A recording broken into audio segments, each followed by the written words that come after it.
pas parce qu'on souhaite le mettre en avant en particulier, mais c'est une technique qui est quand même assez intéressante. Aujourd'hui, on essaie de se battre de plus en plus herbicides et on a besoin de techniques quand même efficaces pour désherber. Donc là, on parle vraiment de décavaillonnage après des gros butages. Il y a aussi des techniques qui existent de micro-butage où on n'a pas besoin de décavaillonner. Ça, c'est encore quelque chose de différent. L'avantage vraiment de faire des gros butages et de pouvoir passer les décavaillonner, c'est que ça fait un gros désherbage bien efficace qui dure longtemps, alors que des micro-butages, des fois, on est sur une action de désherbage un peu plus limitée dans le temps et un peu moins efficace. Le problème du décavaillonnage, c'est que c'est long, c'est technique et ça demande beaucoup de précision. Les complants, il faut bien les protéger. Vous verrez qu'il y a beaucoup de complants ici, hein. Vous verrez comment les décavaillonneuses se comportent dans ces conditions-là.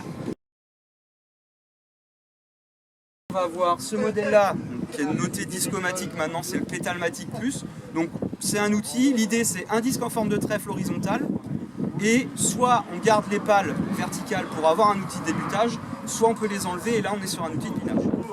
Après on aura un autre modèle, plus de travail à plat, le Starmatic qui a 3 dents. On a aussi une polyvalence pour les outils complémentaires qui vont travailler fixe par rapport au rang. Donc là, comme on est en débutage sur des buttes assez importantes, on a positionné des rasettes débuteuses. En lieu et place, vous pouvez installer juste un cœur pour juste décompacter, une rasette à plante pour faire plus un travail de binage, du disque, alors en petit diamètre, en lisse ou en crénelé pour découper l'enherbement, pour ramener un peu de terre. Ça c'est pareil, c'est évolutif, c'est prévu pour qu'au fur et à mesure vous puissiez adapter les petits éléments, je dirais, complémentaires pour avoir vraiment le résultat que vous voulez.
Intercé hydraulique, système assez simple, l'antenne détecte le pied, pilote directement le distributeur qui commande la mise en place ou le retrait via le vérin de l'outil qui travaille. La dernière évolution de chez Braun, c'est que les pivots sont interchangeables. On a une gamme d'outils avec des lames avec des versoirs, des décavaillonneuses.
Là on est vraiment avec une petite décavaillonneuse qui permet donc d'enlever de la terre lorsque l'on est avec du disque moteur avant tout. Hein, donc une spécialité de chez Braun, un disque moteur qui permet de renvoyer de la terre sans pour cela, lorsqu'on est en terre très collante, de faire des lèches. C'est d'avoir, ça porte bien son nom, et moteur. C'est faire des petites particules simplement. Donc dans ce que l'on a fait ici, je suis quand même assez satisfait quand même pour un premier passage, sauf que ça colle un peu. Donc sur un deuxième passage, on arriverait à faire des superbes choses. Et donc sur cette partie des décavaillonnage, nous travaillons aussi en collaboration avec les établissements Braun, l'établissement Braun, constructeur allemand. Donc pourquoi copier quelque chose qui existe? On a préféré être spécialiste de ce que l'on fait et donc d'associer un autre spécialiste avec nous.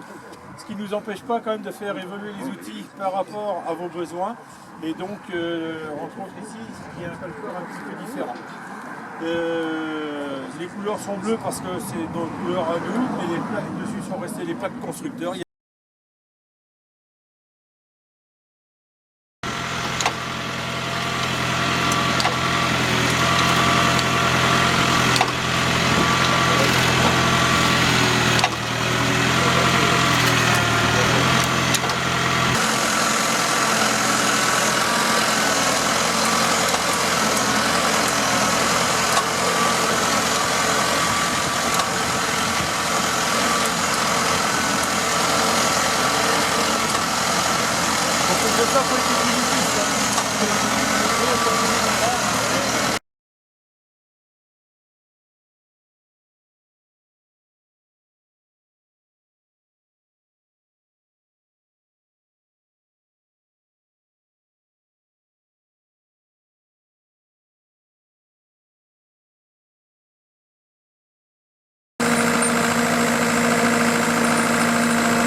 Ce qu'on va être intéressé par les chenillettes, c'est que c'est moins lourd et donc ça fait moins de compaction. Il y a des calculs qui ont montré qu'au niveau pression exercée sur le sol, on peut les diviser par 5 par rapport à un tracteur enjambeur. Donc moins de compaction, une bonne stabilité, une bonne adhérence, c'est intéressant dans les terroirs difficiles, les coteaux, etc. C'est assez maniable. Et puis en termes de temps de montage-démontage, c'est quand même beaucoup plus rapide. Par contre, il y a quand même des inconvénients. Ça ne peut pas circuler sur la route. Il faut forcément prévoir un système de remorque pour les déplacer. Donc ça peut être un avantage si vous avez loin et que vous allez plus vite qu'en tracteur. Mais c'est quand même aussi une organisation particulière. Attention au confort aussi, il y a pas mal de vibrations. Ça peut tasser un peu les sols aussi par la vibration et puis ça peut être inconfortable. Ça abîme les tournières un petit peu plus, vous voyez déjà comment l'état de la tournière. Et voilà, et on voit ça plutôt comme un outil complémentaire en plus du reste. Attention, par contre, ça tasse moins, mais on passe aussi des fois dans des conditions qui sont plus mauvaises. Et attention, quand on passe dans des mauvaises conditions, alors c'est pas le bon exemple aujourd'hui, mais c'est moins bon pour le sol, au niveau sur la vie biologique, sur la structure, et puis ça tasse les sols. Donc attention avec les chenillettes, des fois on intervient dans des conditions qui sont moins bonnes. Voilà pour les deux thèmes, et puis il y a deux thèmes qui se rejoignent, parce que vous voyez pas mal d'outils de décavaillonnage montés sur des chenillettes. Donc vous allez voir des montages un peu différents, parfois c'est monté à l'avant, des fois c'est en tirant, c'est un peu différent de ce que vous avez l'habitude de monter entre les tracteurs. Attention, quand on travaille le sol, on va peut-être moins bien voir ce qu'on fait aussi par rapport à quand c'est entre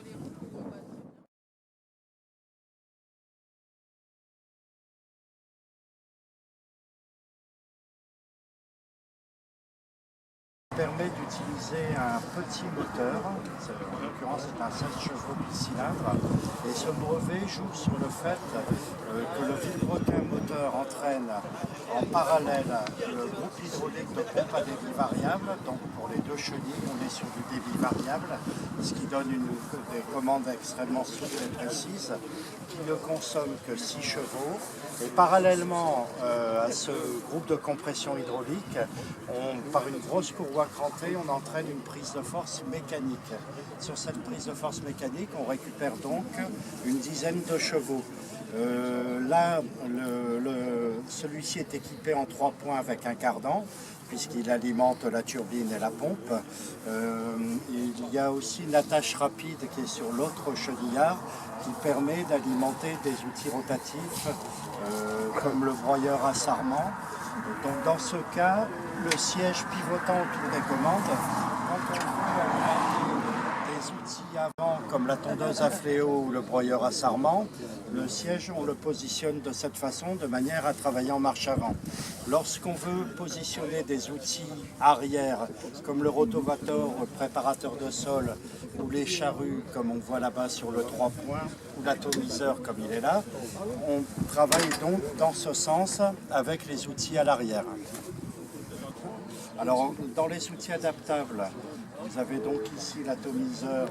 On a équilibré les masses en mettant une citerne 150 litres à l'avant et la turbine à l'arrière. Vous avez donc le broyeur à sarment et la tondeuse à fléau qui se mettent à l'avant. À l'arrière, vous avez le rotavator, le préparateur de sol. Donc là, je parle des outils qui sont entraînés par la prise de force mécanique. Lorsqu'on a par exemple intercept hydraulique ou rogneuse, qu'on fabrique aussi, il est nécessaire de choisir l'option groupe hydraulique. Donc là, on a la pompe qui se branche sur la prise de force. Et ici, on a de l'autre côté un petit réservoir avec le radiateur ventilé.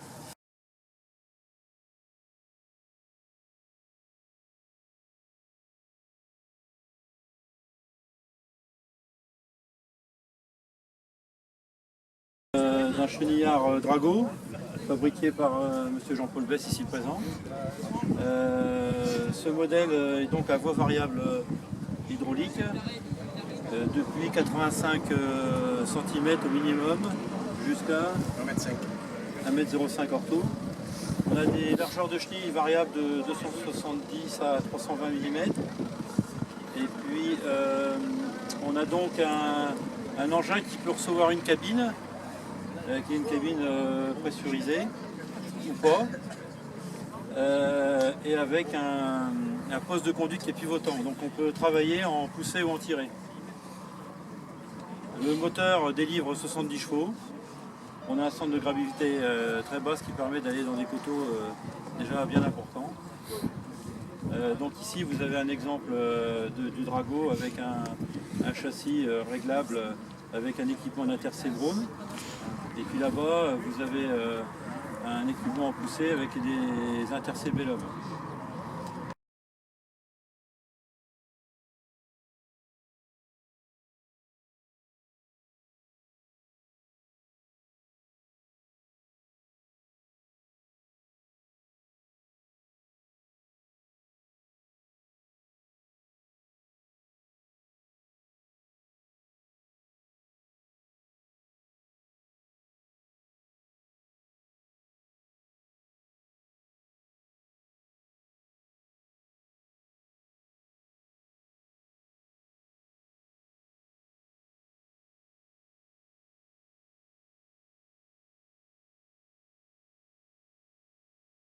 Proter, fabricant des paires de matériel pour le BTP. Et donc ça fait quand même une vingtaine d'années qu'on est aussi sur le viticole. Donc, sur des petits chenillards, par contre, effectivement, on n'a pas des gammes effectivement, de 60 ou 80 chevaux. Donc l'intérêt chez nous que vous avez trouvé, c'est le côté compact de l'appareil. Encore une fois, avec des poids intéressants. Et une maniabilité intéressante parce que tout est sur la base hydrostatique, donc avec des systèmes de joystick très très maniables. Une souplesse d'utilisation intéressante. Pareil comme ça, par exemple, on a 400 kg avec l'équipement à l'avant, donc on va rajouter un peu de relevage, l'équipement chargement du broyeur, donc à peu près 200 kg. Donc on a moins de 600 kg sur un appareil de ce type-là.